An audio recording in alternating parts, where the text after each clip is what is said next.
Welcome to the Strong, Single and Human podcast. A real look at single parenting, how to navigate the ups and downs of life with kids on your own while keeping sane. We cover all manner of subjects from domestic violence, dealing with childhood trauma, through to fussy eaters and how to help your kids become resilient. I'm your host, Claire Martin. Welcome. This week's guest is becoming a bit of a regular on the podcast. Elaine Belson obtained her bachelor's degree in psychology in 1987 from the University of Maryland, and also from the same university, her master's degree in social work in 1993. She has been a clinical social worker for 30 plus years. And in addition to all of this, she decided to join the army at the age of 42 because she wanted to be part of something bigger than herself and have a bigger impact on the world around her. And during her time, served in Afghanistan from 2008 to 2010. She is an expert in the following topics. Now prepare yourself, this is a hell of a list. She is an expert in anger management, anxiety, coping with chronic pain, depression, domestic violence, eating disorders, grief and loss, low self-esteem, parenting, relationship, stress, substance abuse, trauma, women's issues and work issues. And she has provided trauma services for Hurricane Katrina, 9/11, bank robberies, military deployments, and has helped children and teens cope with academic challenges, bullying, divorce, peer pressure, and low self-esteem. She is here this time to talk about setting and maintaining good boundaries. This is the Strong, Single and Human podcast. Hi, welcome Elaine Belson to the podcast again. Time number 3. Yes, I'm honored to be back. Well, it's great to have you back. It's great to have you back. And we are talking about this time setting boundaries, setting good boundaries without annoying and being polite about setting these boundaries and without not being aggressive and how do you set the boundaries and what are they? And so let's get straight into this, because this is one area that I find really difficult, right? Find really hard. Although it's getting easier for me, right? How do you set and maintain good boundaries? Well, this is a really good question, because one of the first things that happens when people come to see me is, they'll talk about the situation. They'll say, I have no control, right? And I'm always like, you have more control than you think you do. But what happens is the thing that most people rely on is to try to change a person's behavior or change a dysfunctional situation. And that is the thing that's the least in our control, right? So that's one category. But another category is basically avoiding unnecessary stress, which is another way of saying setting boundaries and asserting yourself. Yeah. So that's what this is really about. And a lot of times people overlook that. And I think one of the reasons why people tend to overlook that is because they are worried about how the other person is going to react. Right. Well, and I agree with you, because that's one. So it's about, I don't want to offend them. I don't want to seem, I want to be assertive. Right. But I think there's a thin line. Well, maybe in my world, I'm not sure. There's probably not in your world. A thin line from being assertive and being deemed aggressive or, so, and I don't want to be deemed as aggressive, right? But I want to protect myself and my sanity, And I Right. agree with you, right? You can't change people. So the only way you can influence the situation is to go, well, that's unacceptable to me or whatever. Well, I But how always do say you it's do worth that? trying. I mean, sometimes you might go to somebody and you might say, Claire, when you showed up late yesterday for a luncheon, it really hurt my feelings, or it made me feel, taken for granted. And you go, oh my gosh, Elaine, I'm so sorry, and you make sure not to do it again. Right. Yeah. So I always say it's worth trying, but we shouldn't count on it. Yeah. And there's a number of things to talk about here. So first of all, let's talk about worrying about how other people are going to react, right? So if people go back and listen to a previous podcast with you and I, Yes. in one of them, I'm sure I talked about self-validation and not using other people as mirrors for a sense of self. Yes. So basically, one of the reasons that people please, right, and worry about what other people think is really because they feel inadequate. They feel a sense of inadequacy. I'm not good enough. I'm not deserving enough. There's something inherently wrong with me. And so what happens and on top of that, they fear rejection and failure, right? Those two things tend to come hand in hand. And I see it just about universally with everyone. Wow. And so the way people compensate for those things, of the feelings of inadequacy, fear of rejection, failure, is to treat other people as mirrors, right? Literally, like how that person responds to me affects how I feel about myself. And so it's not just about worrying about, oh, I don't want to hurt this person's feelings, or I don't want to disappoint them. But it's also about, if they respond to me negatively, then that impacts how I feel about myself, right? Wow. Yeah. So there's that whole other level, right? It's not just about our relationships, but it's about sense of self. And it's not conscious, but that's what people do, right? Yeah. And so that's where, worrying about what other people think comes in.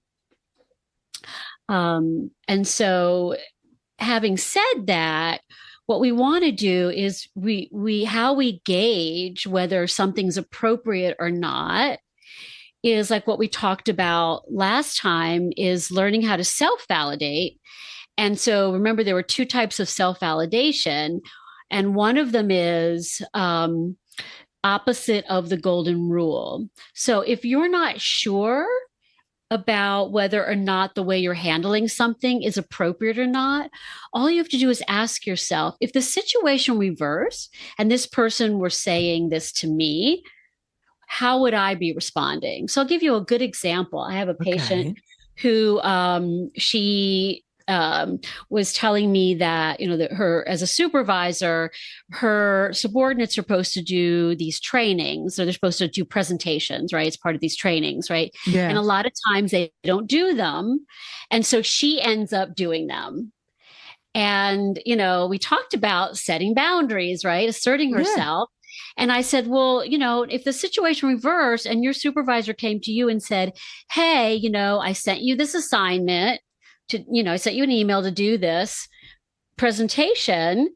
And I, will expect you to do it. Would you be like, oh, wow, that person's bossy, or wow, they're being unreasonable, right? Yeah. And of course she says, no, I don't think so. That's that's part of my job. And I said, exactly.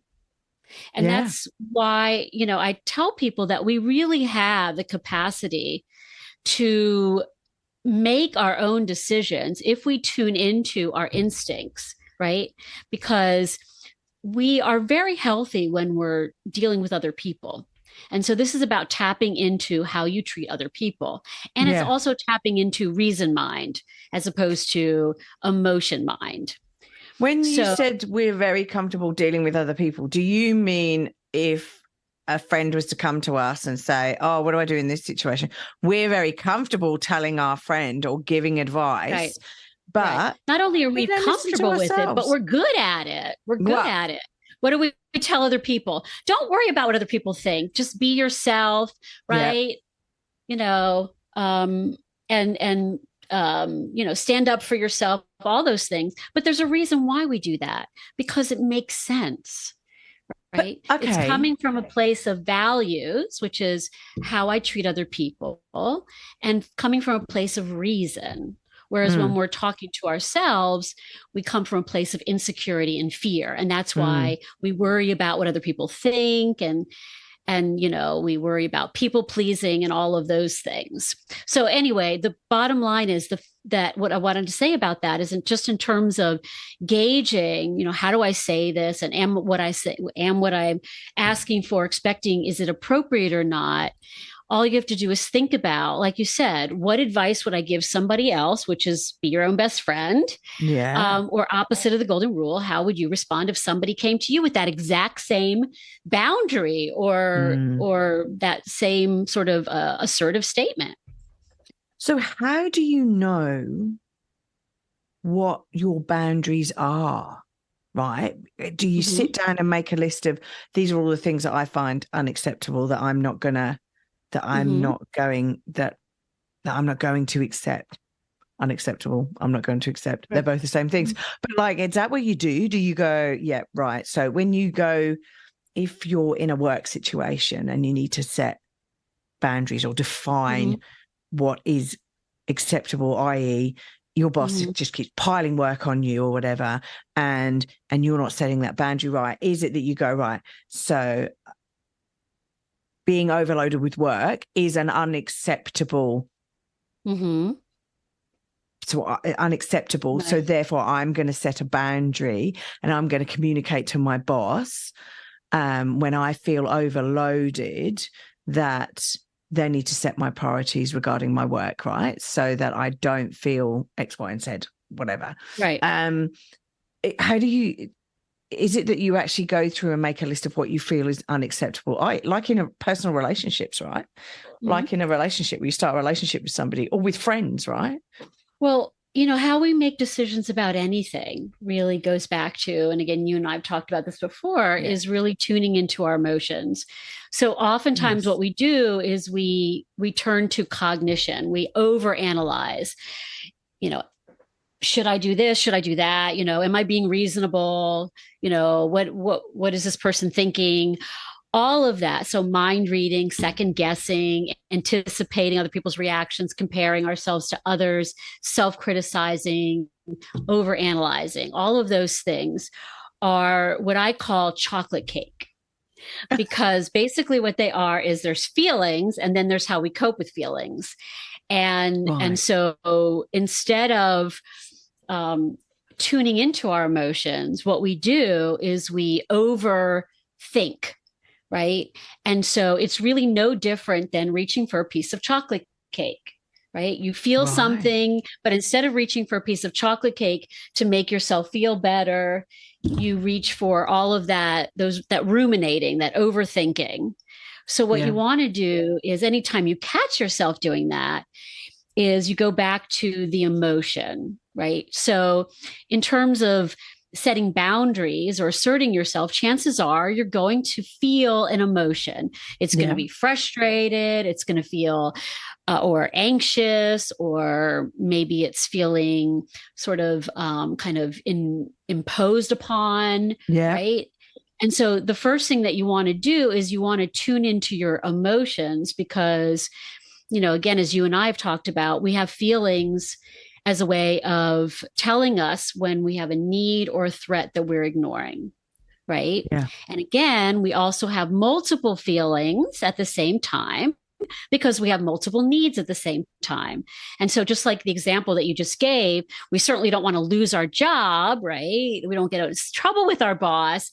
But at the same time, we also recognize that we can only do so much. You can only try your best.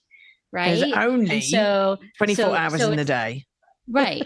Right. And so our feelings, if we tune into all of our feelings, right. Yeah. And ask ourselves, where are they coming from? In other words, what specifically is causing me to feel frustrated or feel imposed upon or taken for granted, or, whatever.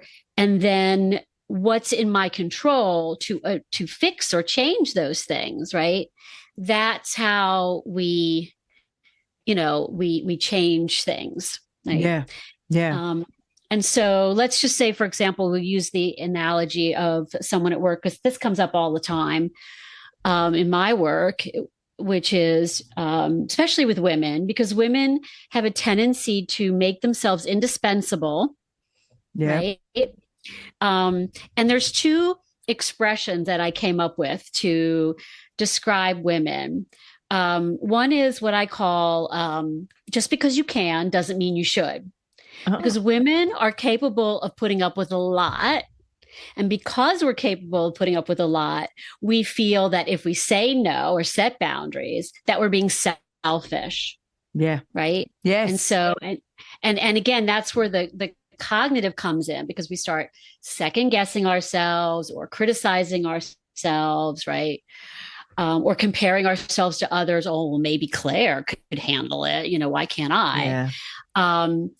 And so rather than tuning into what am I feeling in this situation? I'm feeling overwhelmed. I'm feeling exhausted. I'm feeling taken for granted. Right.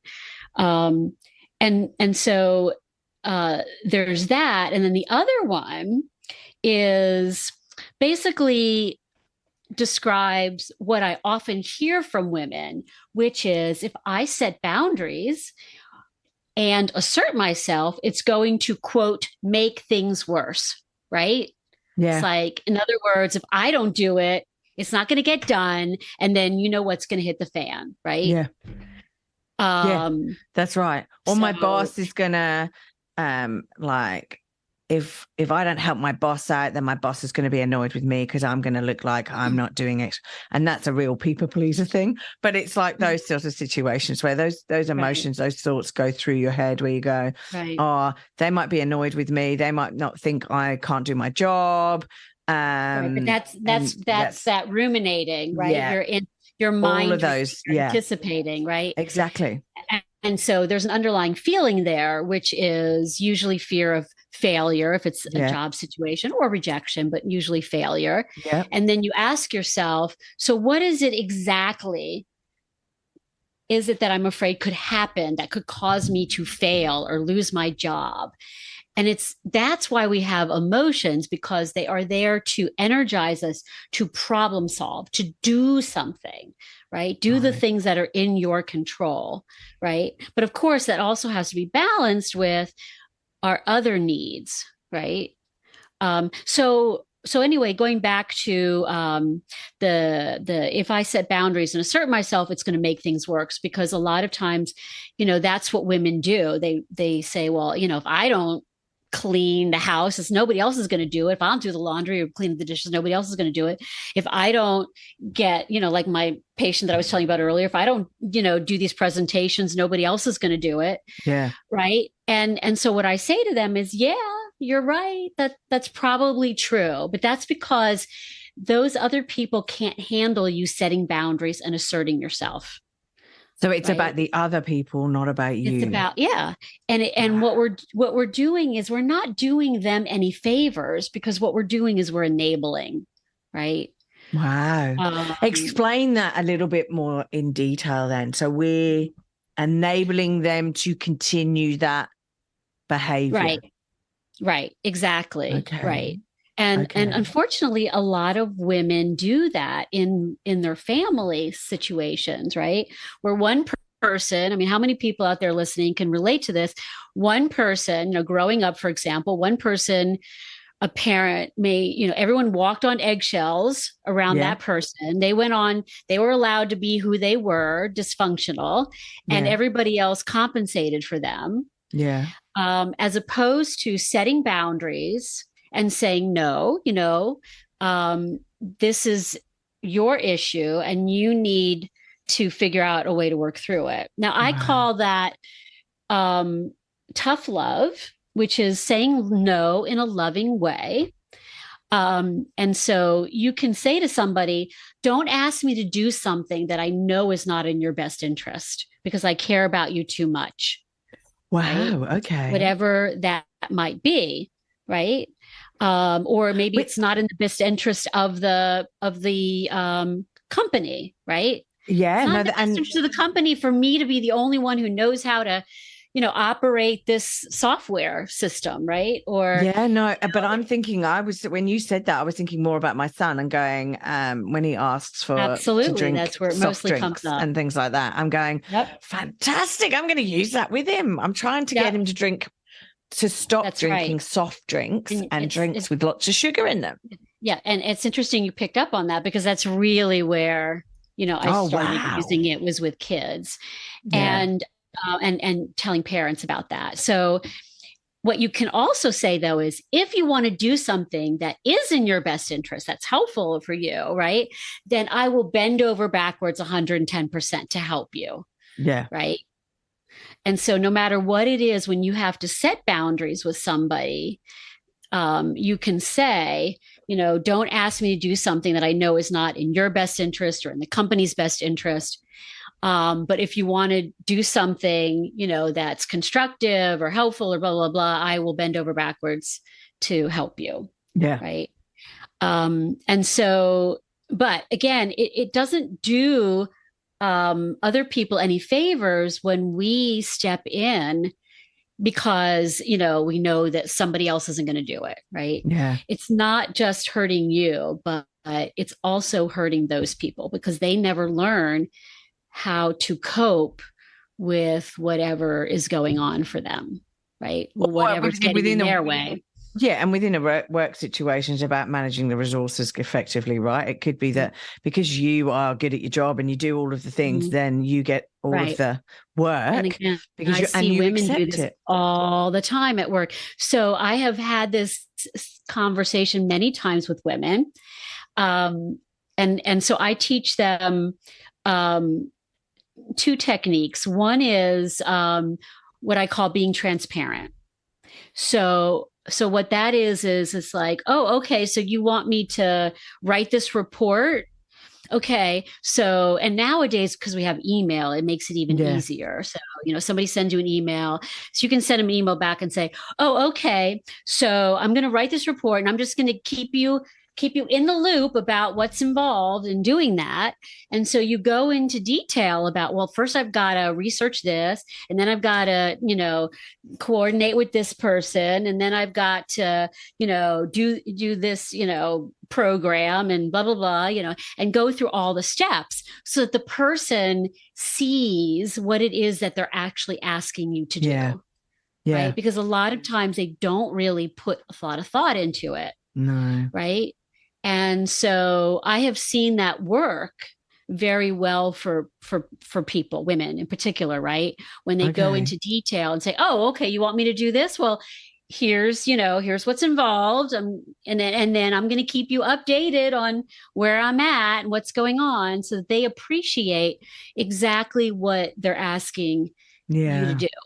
The other one is, and some people may have heard this one before because it's used a lot in terms of like time management trainings and things like that in the work setting. But it's about, okay, so you want me to do this report? Which one of these other 5 things that I'm already doing do you want me to drop? And or that's usually where what does this fall in the priority list of these other things? Yeah.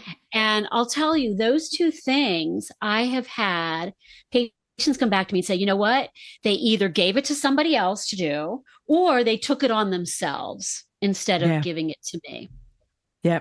And look, I'm in this position where I manage people and have to give out work and things like that. And sometimes you don't realize how much work the people who you're dealing with have got, right? Because they may have 3 or 4 different people giving them work, right? So it's also never think that by saying, how do you want me to prioritize my work is a bad thing, right? Because it means that it's clearly communicating out to people, well, which one do you want? Which one's the most important? And I'll get the most important done because I'm just going to go through my list in the order of who gave me what first, but that might not be the priority, right? They might not be the priority of order. And don't, as a manager, you never assume that people know what is top priority or not, right? So yeah. So and both of those things are polite, they're professional. Yeah. You're not challenging anybody, right? No. And that's the key, because when it comes to communication, I'm really big about avoiding power struggles at all costs. Yeah. So, Yeah. um, so, so anyway, that goes back to, what we're talking about women and, the two things that I hear a lot from them, which is, just because you can doesn't mean you should. If I set boundaries and assert myself, it will, quote, make things worse. So it's about learning how to avoid both of those things. I want to go back to what you said a little while ago about the power struggle side of things, right? Because I find in a relationship situation and in a work situation, probably more in a work situation, that there tends to be these power struggles that are going on. And if you find yourself in a power struggle, whether that be at work where somebody's going, no, I want it done this way, and that it's not the right way to do or whatever, but they're adamant, and there's like this power thing of, well, I've said, how do you deal with and set boundaries regarding that, work situation wise or relationship situation wise? Now, there are certain things I go, the power struggle on how you set the dishwasher up, who cares, right? Let them do whatever they want to do, right? But like, if there's a power struggle, and I'm trying desperately to think of one in a relationship because I'm such a control in my relationship.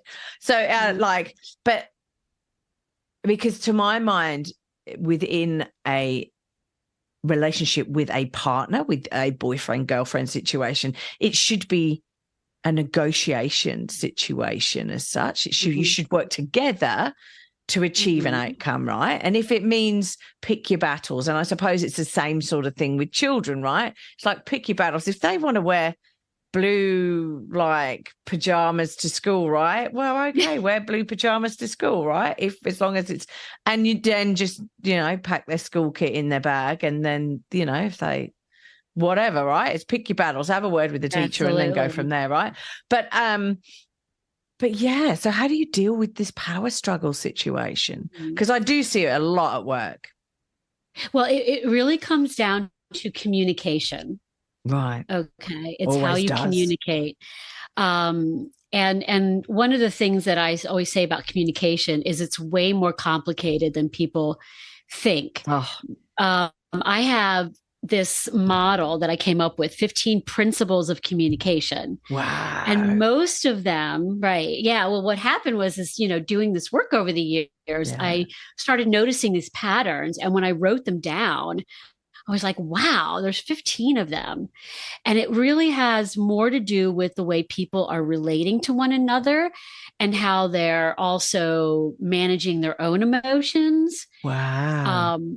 So it's not actually about the subject as such, whether it be loading the dishwasher or I want you to do it this way. It's not about that at all. No. So there's a couple of different techniques, or I guess you could say principles to keep in mind. So one is what I call you and me against the world. So I don't know if you're No. I grew up I'm a product of the 70s, and there was this pop singer from Australia. So you may know her, Helen Reddy. No. You know Helen Reddy? Well, like everyone listening to this in Australia may, right? But right. I'm she English. was a huge pop singer. She had a ton of hits, and one of them was called "You and Me Against the World." Right. Okay. And basically that's the way I like to see things. So what often happens is, when we're trying to solve a problem, we go straight to solutions. Yeah. And that's one of the ways in which we end up in power struggles. Oh, right? Okay. Okay. So what I get people to do is take a step back and first identify what is the underlying need here, right? Because too often we confuse the two, and there can be more than one way to meet a need. So even if we're talking about a work situation, people say, oh, well, we need to earn more money. We need to bring in more profits. Well, what is that for exactly? Yeah. So in other words, what's the underlying need that makes you want to bring in more money? right? Are you Yeah. not able to sufficiently pay your workers so that they can have, an adequate living, right? Balanced life or whatever? Is it because you want to, expand into other services? Um, is it because you're outgrowing, your resources and you need to have more money so you can get, more resources, whatever it is, right? So it's really about identifying the underlying need, because there can be more than one way of Right. achieving that need. Yeah. So what I do is, when it comes to whether it's a relationship or a group of people, right? It's about identifying the underlying need. And when we're talking about in a relationship, for example, oftentimes the needs center around, it could be around finances, but it could be around time, how to manage time, or parenting skills, and what do we want for our child. Hmm. I'll ask parents, if they get into parenting struggles, like how to parent a child. I'll say, what is it that you really want? You want to Yeah. see that child succeed in school, right? Or you want to see that child, thrive and be successful in life. In other words, when you get down to the needs, you can usually find agreement, Yeah. almost Yeah. always find agreement, because we all basically have the same needs, Yeah. right? Yes. Um, and so that's, so once you get it down to what the underlying need is, then what I encourage people to do is to brainstorm. So there are no wrong or bad answers. You don't Okay. interrupt whatever people come up with. You just put it out there. And the reason for this is because, just like any other creative endeavor, if you interrupt, that flow, then you might, miss things Yeah. that you might come up with, right? Yes, And definitely. so, whether you're talking about, couple or family or a work situation, you just want to open it up to whoever, and just, no matter, what they come up with, you write it down, and then you go back and you look over them. And when you're done with the brainstorming, and you look at, what are the potential consequences, pros and cons kind of thing. Hmm. You might find one aspect of one idea helpful and another aspect of another idea helpful. And so you don't want to necessarily, think, well, throw the baby out with the bathwater. Yeah. So, um, and then after you've done that, then you want to look at, okay, so how can we actually implement it? So you start then going into strategizing. And what I Yeah. encourage people to do, whether it's, family or work situation, is to involve as many people in the process as possible, especially in the brainstorming and coming up with solutions, because the more people that are involved in the process, the more invested they're going to feel in making that successful and seeing it Yeah. successful, and in cooperating and going along with it. So, like, for example, with families, we'll encourage them to do this sort of thing, like have a family meeting where, say, okay, so we all need to, get certain things done around the house, right? That's an obvious one, chores. Yeah. Okay. So let's talk about, what are the things that need to get done, right? And let's just, brainstorm what those are. Yeah. And And who again, we're can not talking do? about Yeah. how, we're just talking about what.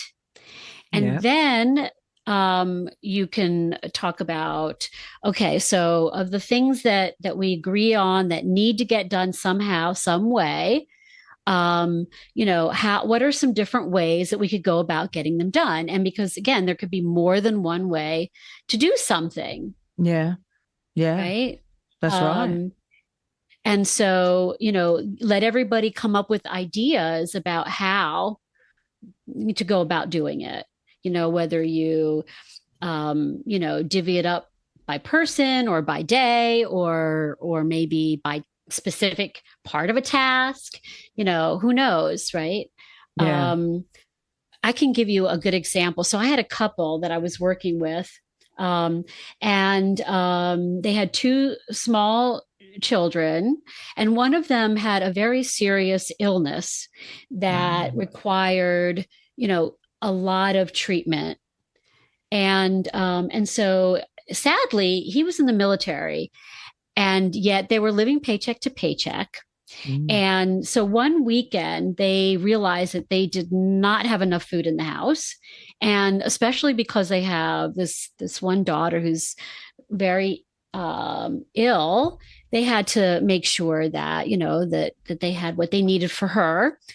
And so they got into an argument about how to handle this. Should they go to the grocery store and put it on their credit card when they already have a lot of debt on their credit card, Yeah. right? Or do they try to just make do with what they have in the house? Right. And so these were the two things that they were coming up with. And the thing about the grocery store is they lived in a remote area. So they would have had to drive like 45 minutes. So there's gas. And then because it's far away, they would end up, buying a whole set of groceries instead of just maybe going what they absolutely need. Right. And the paycheck wasn't coming in until I think it was Monday. Right. So after the weekend, they would have the money they needed, but it was just about getting by over the weekend. Right.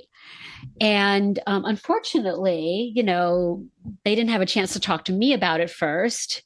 So, in the past, they said they have sometimes made do with, like, if they had like some deli meat or something, they might make it into like a soup or something. They just manage, but they ended up going to the grocery store and adding more money onto their credit card, and then having to pay for extra for gas, which unfortunately. And so then we started talking about it, and I started saying, okay, what is the underlying issue here? Right? You have to feed your children, right? That's the underlying issue.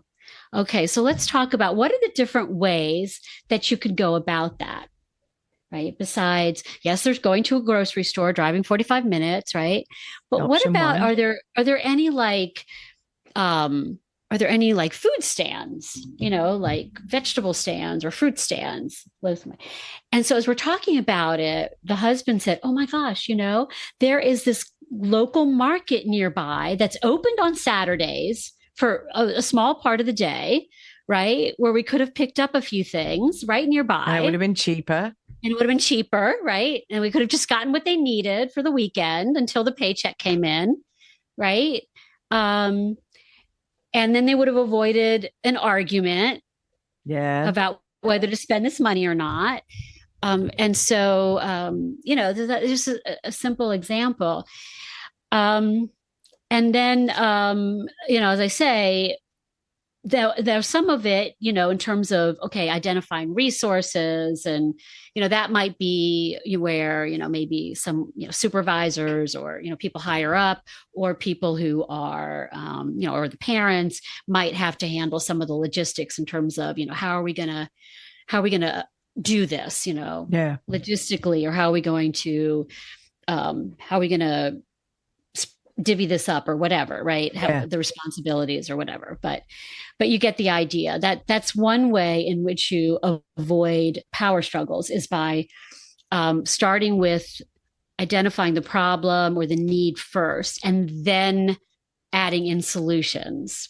Right. Another thing, though, is kind of along the lines of what people do in diplomacy, which is finding common ground, right? And finding something to praise about the other person. And then starting there. So okay. Let's take gun control, for example, or gun reform. Wow. You're not going like light on this one. Right. So in this country, obviously, it's a huge source of conflict. And so why? Part of it is because people come up with these policies and say, we should do it this way, or we should do it that way. Right. And so immediately you're going to solutions, right? Before you've even identified, okay, what is the underlying problem, right? Yeah. And so now, of course, there's been a lot of research to say, these are some of the things that lead to more gun violence, et cetera, right? But unfortunately, this is just human nature. I always say if information and reason were enough to change minds, people would never speed on the highway or eat junk food. Yeah. Right. So no matter how irrational somebody else might seem, if you do either one of those things, knowing how potentially harmful they are to you or to the people around you, right, then you understand how that can happen. But what you can do is you find something, right, common ground. So, for example, with gun control, one of the things that you'll often hear people who are opposed to gun control will say, well, we need more mental health. We need to focus more on mental health, right? So, because then focusing on mental health will stop the people going out there and killing people. Is that what they're saying? Well, to be blunt, that's because it takes it off of, right, the focus off of changing any gun policies. Yeah. Right. But what you can do is rather than trying to argue and convince people, right, which never works anyway, is what you say is, you know what? I am really glad to hear that you are concerned about mental health. I agree with you. It's a problem. It's something that we really need to focus on. Right. And so, what ideas do you have for addressing mental health? Right. So, what you're doing is you're starting where they are, and you're also holding them accountable for that. And you're getting them to come up with some specific ideas. Right. Yeah. And so, and also you're holding them accountable for something that they've already said, right? So that, even if they're not really legitimately mean it, like they don't really care about, mental health. They're just using that as a distraction, right? Or to deflection. Yeah. What are they going to say? Oh, yeah, well, no, I don't really care about mental health. I'm just trying to get you to stop talking about gun control, right? So you're holding them accountable for something that they've already committed to. Wow. Right. Yeah. And so then you get, then you start there and you start problem solving. Okay. So what are some specific things? Right. And that's where you can get back into, let's talk about specifics. What exactly did you have in mind? And, then you can start trying to probe. Okay, how do you imagine that working? How much do you think that would cost? How do you see that helping with this particular problem? And getting them to come up with more of the answers and to do the problem solving. Right. So it's a little bit of a kind of reverse psychology, right? Yeah. But you're also praising them, right? Yeah. For saying, that's great that you care about this. I think that's really great. And people respond to being praised. And they also respond to when you're starting where they are. Yeah. And I have seen that work wonders with people. Just so you know, I was in the Army and I dealt with domestic violence and I had to do anger management with soldiers. Wow. Right. So I led an anger management with soldiers. And so communication is huge in terms of avoiding power struggles. Well, it is. And I was just thinking, because when you were talking about the anger management, right?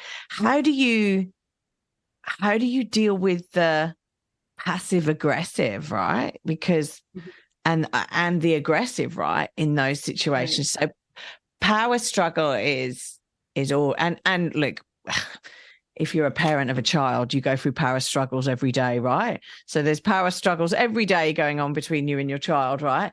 But and there shouldn't be, like you said, it's about dealing with it and handling it in a different way.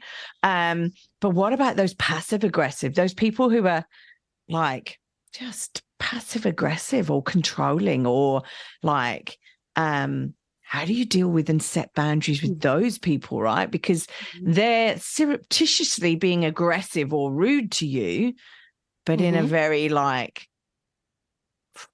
friendly, passive way, which Right. if you come back, well, do you have an example? Do you have an example? No, I don't. I'm trying to think of one, Okay. actually. I'm desperately trying to think of one so that you could actually work through that. But like, I'm just trying to think. If you had like somebody in mind or something. No. But like, I'm just trying to think. Well, when people are passive aggressive, right? Yeah. It means that there's an emotion that they're not expressing, right? Right. They're not being forthright. And most of the time, most people don't speak in terms of emotions. That's one of the problems that we have in general. Right. Is we need to teach people how to speak more in terms of emotion. So instead of saying, like earlier we were talking and I said, Claire, it really, made me feel like taken for granted that you showed up, 10 minutes late for our lunch appointment, as opposed to saying, wow, you're rude, Claire. That was really rude of you. Right. Yeah. I mean, that's what most people. So what about saying something like, oh, wow, you've turned up on time, right? That's a passive, like to me, that's a passive aggressive, right? Okay. Right. That's like going, oh, wow, you're here. You go, oh, wow, you're here. Yeah. Oh, I had a family member who used to like touch her watch, like her pretend watch, like, oh, you're late or whatever. Right. Exactly. So, well, first of all, if somebody isn't expressing themselves directly to you, right? Yeah.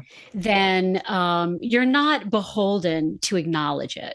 That is inappropriate. That's an inappropriate way of communicating, right? Yeah. So I we were talking about I don't know if it was online or offline before about content, right? Yeah. So that is, you want to ignore the content and focus on the behavior, right? Right. So you could say something like, okay, is there something that, what are you feeling, right? Or is there something that's bothering you? If you have something that you want to tell me that you're feeling, that's fine, right? But sarcasm is not constructive. It's counterproductive, right? And I'm English, so we use sarcasm in a lot of our comedy. So a lot of times when people are communicating inappropriately, that's the way that I handle it, is I address the emotion, right? Right. Is there something that you're trying to tell me that you're feeling, right? Or you could say, what are you feeling right now? Yeah. Or you can say, I'm more than happy to have a conversation about this. Yeah. But, sarcasm or yelling, or finger pointing or criticizing is counterproductive. Yeah. Right. Yeah. And so would you actually say, on social media, I use that a lot. Yeah. Is, very, because, on social media, people can be all kinds of rude, right? Yeah. And I'll just say, I'm more than happy to have a conversation about this, but, finger pointing or name calling, whatever. Sarcasm, whatever. Would you actually call it to having a conversation? Would you actually call it like, oh, you're being passive aggressive or whatever? Would you actually call that out? You would never call that out and say you're being passive aggressive. Right. No. Right. No. Okay. You want to try to avoid labeling as much as possible. Right. So actually, in particularly in personal relationships, right? But this is also, you can also use this in work relationships too. You may adjust it a little bit. So there's two techniques that I teach. One people may have heard of before, but I have my own twist on it, and that's called I messaging, right? So I might say, Claire, when you said, "Oh, nice to see you on time today," right? That hurt my feelings, or it made me feel like I feel like I feel criticized or put down or something, right? but I don't want to make any assumptions. So I'm checking in with you. Is that how you meant to make me feel? Or is that how you actually feel about me? Depending on what the Yeah. circumstances are, it's going to be either, is that how you feel about me, or is that how you see me, or is that how you intended to make me feel? Yeah. Right.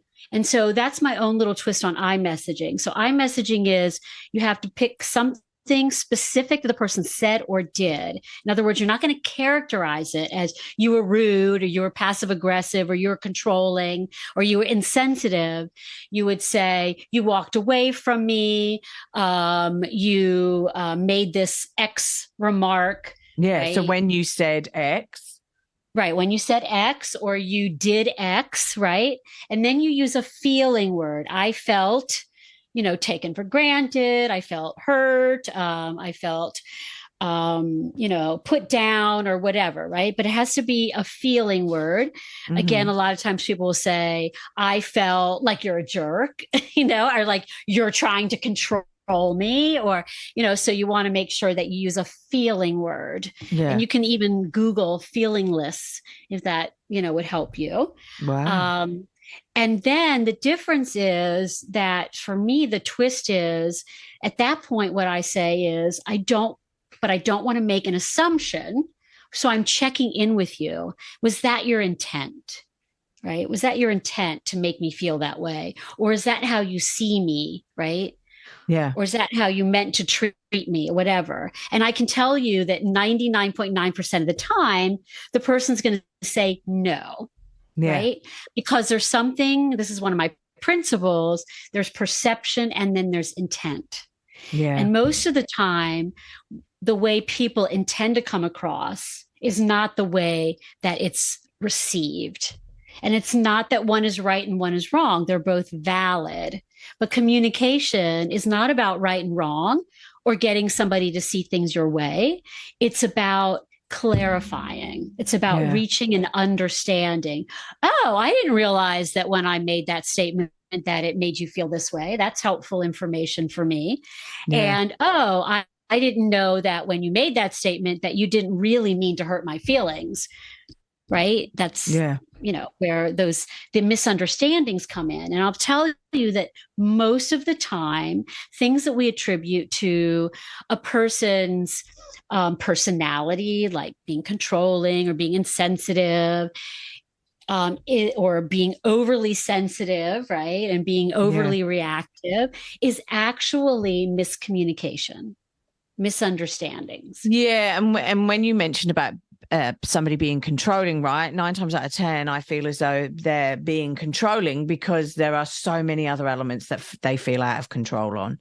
So they actually feel as though they need to control an element that. Right. And right. so, or control work, or control how something is written, or because they feel so out of control with everything else.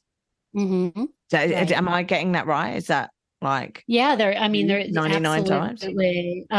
Usually, there's a lot of anxiety behind it. Why people get Wow. controlling, and that's a whole nother. Right. We could talk Yeah. about anxiety and all of that.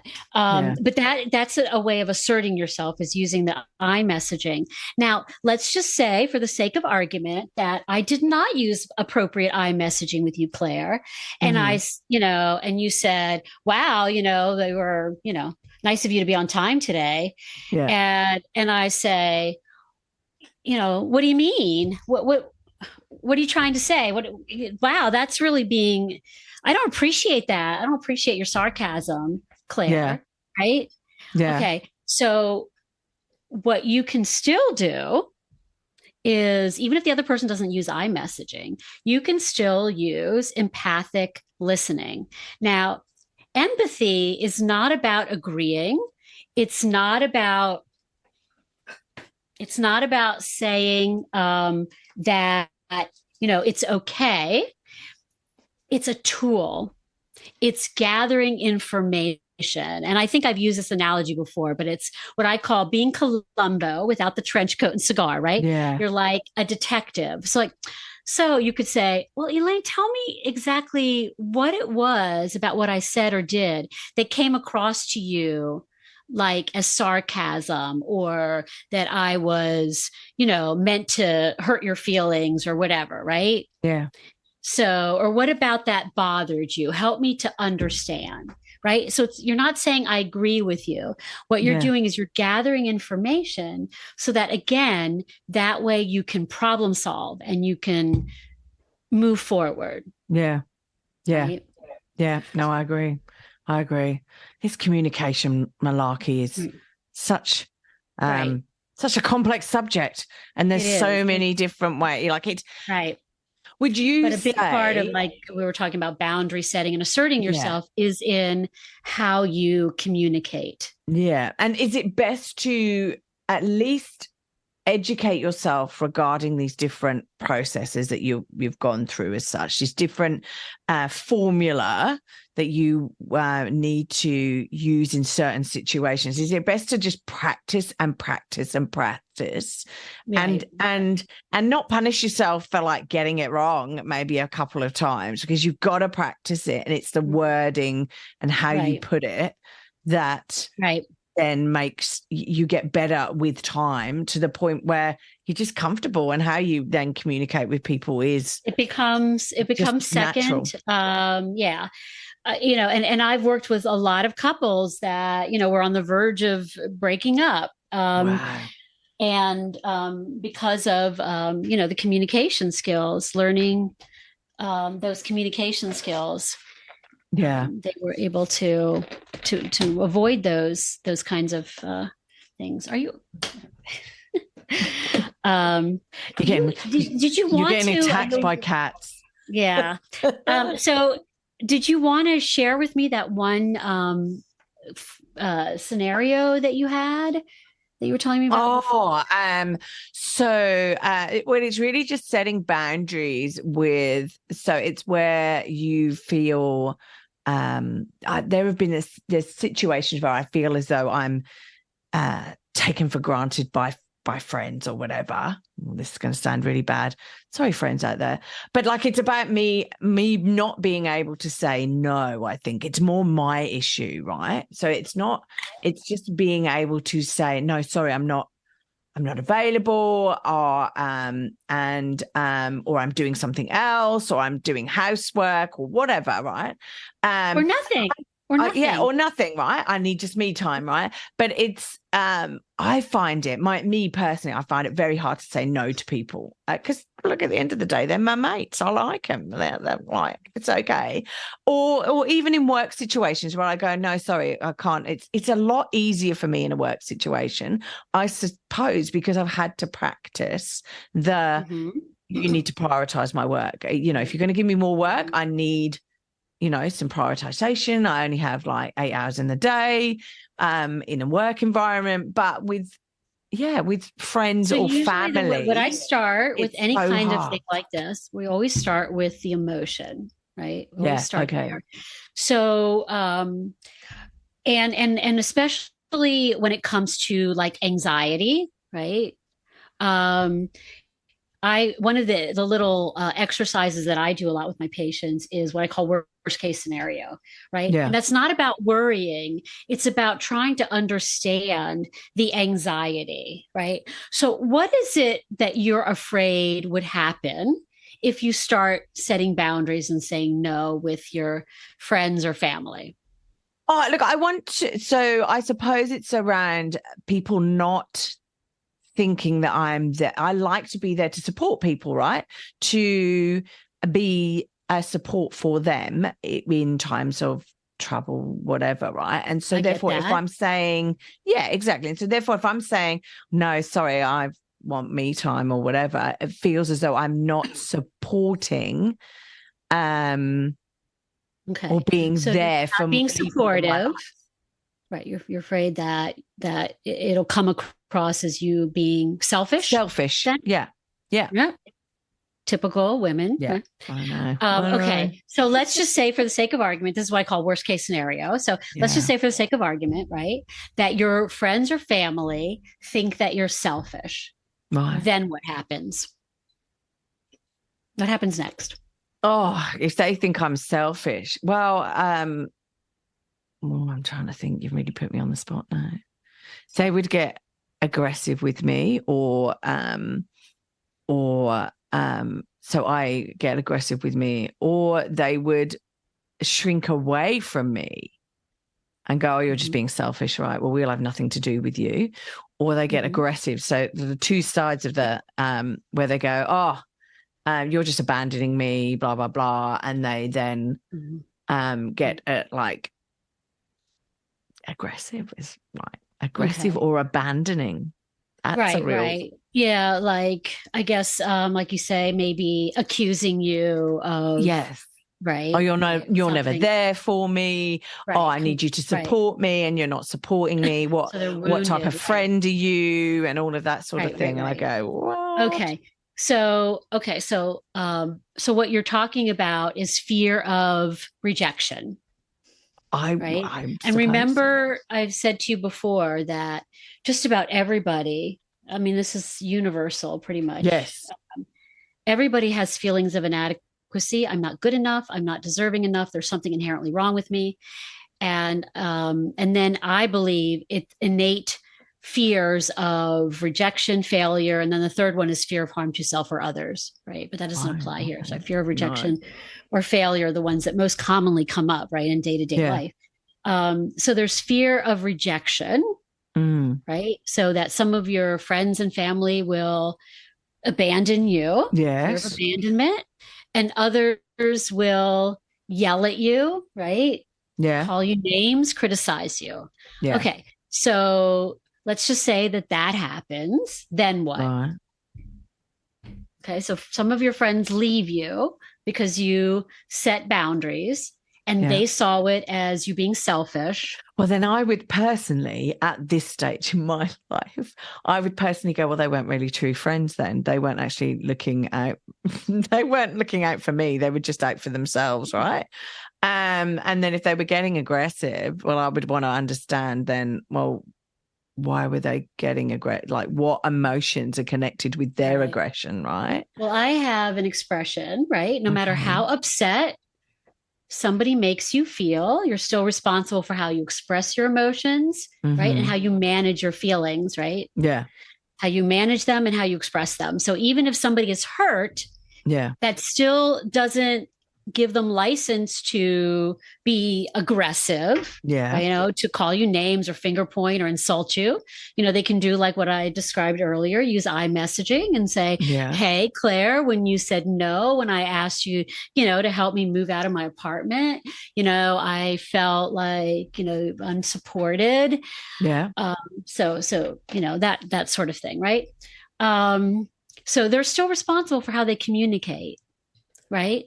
But you get to something. It's what I call looking for permission. A lot of women will do this. They'll be like, okay, I'm going to set boundaries or, I'm going to assert myself as long as that's okay with everybody else. Right. Essentially. Right. Yeah. They're still looking for permission. And this is where self-validation is important. Yeah. Because what you can do is you can ask yourself, if the situation reversed, think about whatever it is that you're thinking about saying no about, right? And ask yourself, if my friend or family member came to me and said, no, I'm not going to be able to do this, right? Or no, I'm exhausted, I need a break, whatever. How would I respond to that? Right? How would I handle that? Because opposite of the golden rule, you have a right to be treated the way you treat other people. Yeah. Right? So if you would be understanding of other people in that situation, then that's what you have the right to expect in return. Does that mean everybody's going to do it? No. But this is about how you go about living your life. You're going to live your life according to your values, right? And the way you treat people and what you think is appropriate, or according to other people. And just keep in mind that when you base your decisions on other people, you're basing it on what I call carnival mirrors, right? Because remember, most people do not express their feelings, right? They don't know how to manage their emotions, and they don't know how to express them appropriately. So you're basing your sense of self or your behavior on dysfunctional mirroring, dysfunctional coping mechanisms, dysfunctional coping skills and dysfunctional communication skills, right? Yeah. So we don't want to do that. Never, ever, ever use other people as mirrors. No. Use yourself. But what about if you set that boundary? So you set a boundary, like you just said earlier, where you go, oh, look, I'm tired. I just want to spend some time for me. I've had a heavy week. I've been working 60-hour weeks. Right. I just want to spend some time with me, chilling out, watching Netflix and not worrying about anything. And they ignore you and they go, well, that's okay. That's what you want to do. But that's not what I want you to do. And they just ignore you and they hand you. Right. And they would do passive aggressive, right? Okay. Yeah. So what I would ask you is, if the situation reversed, Claire, and your friend said to you, I'm sorry, but I would love to help you, but I'm just exhausted. Is there another time maybe offered you another time or whatever, right?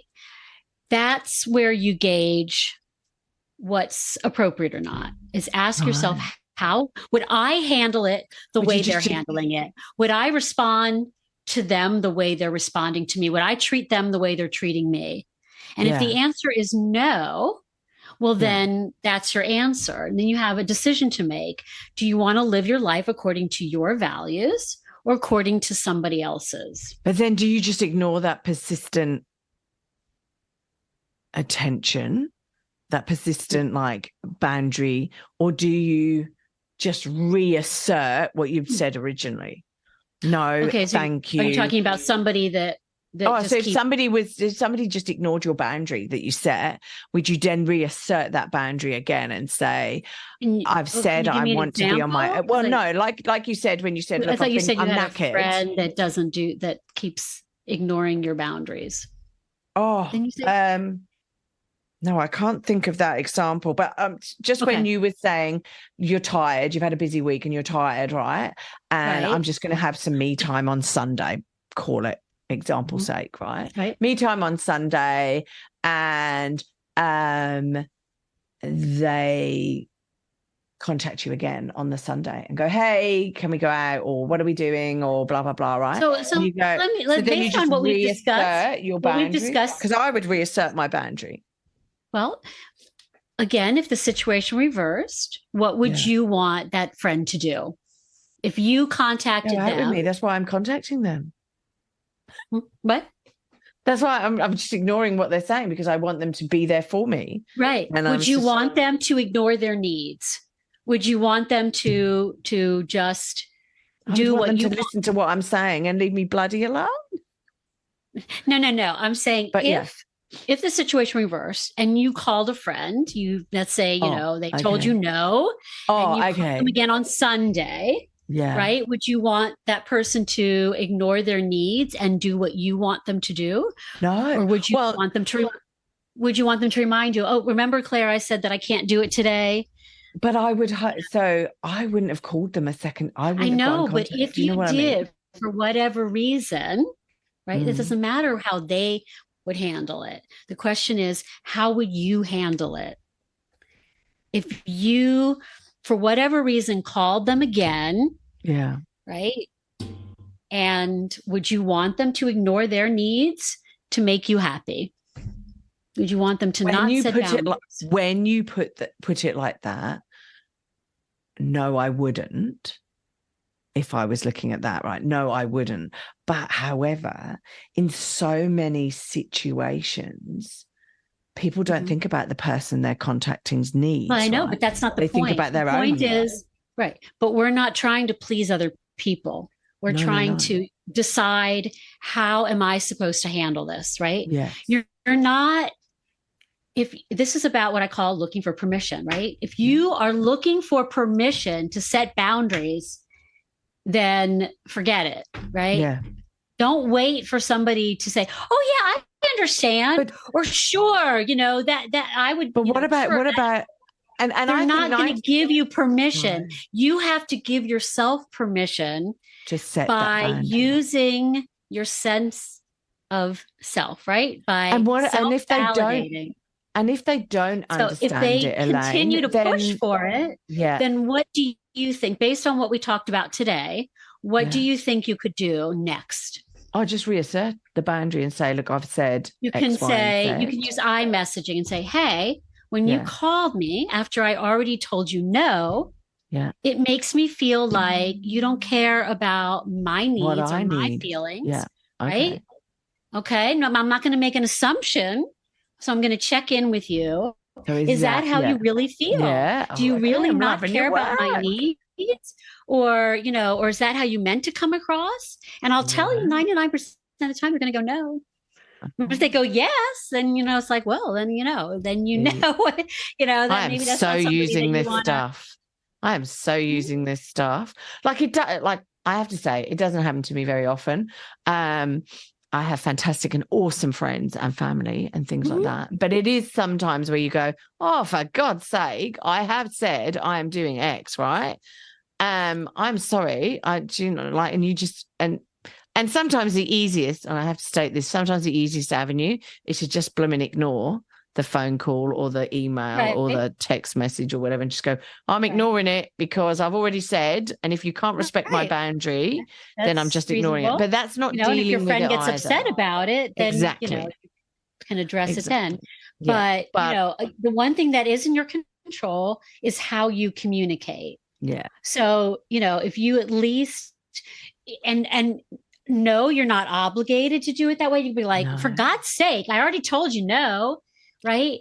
But the problem with that is that we have to keep in mind that, remember, we have mixed feelings, we have mixed needs. So if you care about that relationship, then this is really about you versus you, right? Yeah. You want to communicate in a way that you're not undermining the relationship at the same time. Like an adult. And you also want to make sure that you're heard. And this is something I used to talk to soldiers about, right? Yeah. If you want to be heard, then you have to think about, how am I going to express myself in a way that person's not going to get defensive or shut down? Right? Yeah. Yeah. Yeah, no, that's right. That's right. So it's just and that happens in all walks of life, whether it's work, personal relationships, talking to your children or whatever. It's about, how do I communicate my needs, my wants, in a way that's not going to hurt somebody, but that they're going to understand. And how do I still assert that boundary, etc. So yeah, no, and I think it's interesting, and I still am a work in progress. I'm a complete nightmare, but I think we all are. Look, thank you. It's been fascinating talking to you about this. Hour went by so fast. I know, right? And it's one of the areas that I find so hard, is setting good boundaries and maintaining them, right? That is the thing, right? I know what I want and what I don't want, but then setting that so that everyone else knows is the I think the best rule of thumb is to use self-validation, right? So either, usually when it's how somebody else is treating you, it's the, opposite of the golden rule. But you could also, when you're being hard on yourself, like you're questioning yourself, or second guessing yourself, or saying, oh, am I being mean or unreasonable or whatever, then ask yourself, if a friend were coming to you with that same question, would you say, oh, absolutely, you should ignore your needs, and so what that you've had a hard week, you should be helping them. That's what you should be doing. Never mind what your needs are, right? Think about what you're saying to yourself, the names that you're calling yourself, or whatever negative statements, and imagine saying them to somebody that you care about, right? Yeah. And chances are you would say, I would never say those things to somebody I care about. No, exactly. And then you ask yourself, well, what would I say? And that's what you should be saying to yourself. And that's what I call be your own best friend. Yeah. So those two techniques are really your beacon, right? Yeah. It's relying on your instincts, right? Yeah. And not what other people might be thinking or how they might respond.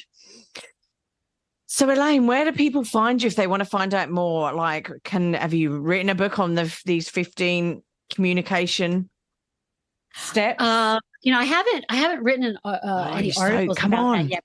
So, but I do have a website, and it's just my name, Elaine, Elaine, Belson, BELSON.com. Right. Yeah. And so you can go on there, and from there you can access blog articles, podcast recordings, both mine and then guest appearances. And then also, I also do public speaking. So I'm really looking for opportunities to do more of that, in person kind of stuff. If you need Elaine to come down and is interested speak to your group and having me come and speak to, get her on board, get her doing, public speaking, getting a podcast up and running, doing a webinar, getting Elaine to speak on a webinar, because that's the new going forward, Zooms and webinars. And it is. And I'm trying to do more in-person stuff. Yeah. Well, COVID's not here anymore, apparently, allegedly. So it's all good. It's all good. But yes, no, I agree. So I have one final question for you, which will be interesting as to all the things that you covered in your career.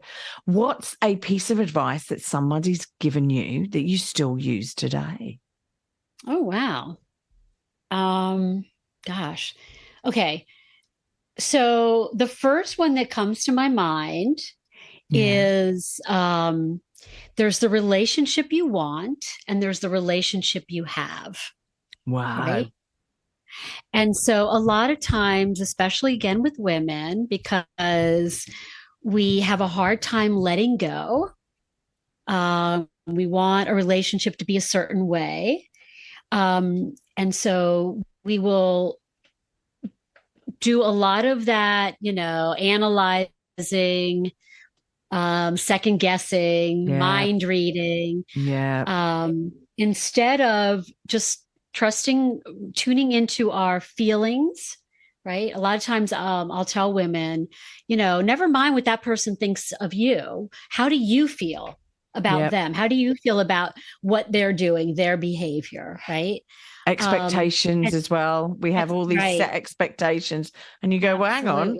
How do you expect that person to be communicating with you? That's your expectation. Right. They don't know that's your expectation. There's actually 3 things to look for in a relationship: how that person is treating you, whether the relationship's meeting your needs, and is that person flexible enough to adapt to the relationship.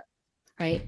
And so those are, so basically what you want to do is ask yourself, is the relationship that I have really meeting my needs? Right. How is this person treating me? Are they treating me well, supportive and understanding and whatever. Right. And are they flexible? Are they saying, no, this is just the way I do things. Right. Or are they able to adapt and change? And listen. Right? Yeah. And so those are the things that you want to tune in for, and so make sure that the relationship that you actually have is the relationship that you want. Yeah. No, I agree. That's a fantastic piece of advice, and we so need to listen to that a lot. Thank you so much, Elaine, for coming on the show again. I think this is number 3 or number 4. I don't even know if it's number 4. Number 3. Wow. No, it's number 3. So number 3. Thank you so much. I wish you all the best with the public speaking malarkey and things. And people get on the blog and website, because there's so many golden gems that Elaine's already recorded or typed out there and, on her blog. So, get on there. I do. I have an article about people pleasing. Yeah. Why do women people please? And stop worrying forever. Yeah, no, exactly. No, awesome. Well, look, I wish you the best of luck. Thank you so much. Thanks for listening. If you've enjoyed this podcast and you would like to hear more, please hit subscribe wherever you like to hear podcasts. If you would like to support us further, share this episode with your friends and family. And finally, drop us a review on iTunes, as I'd love to hear your thoughts, comments, and ideas. It all helps me to understand and produce awesome content you want to hear just like this. If you want to check out our past episodes, write to us, appear on the podcast, or for links, resources, and show notes, go to our website, www.strongsingleandhuman.com. We are also on all the usual social media platforms, Insta, Facey, and Twitter. I hope you have a wonderful week, and I hope to see you back here again soon. Be kind to yourself, and remember, no one is perfect. We're all just putting one foot in front of the other and doing our best. I'm Claire Martin, and you've been listening to the Strong, Single and Human podcast.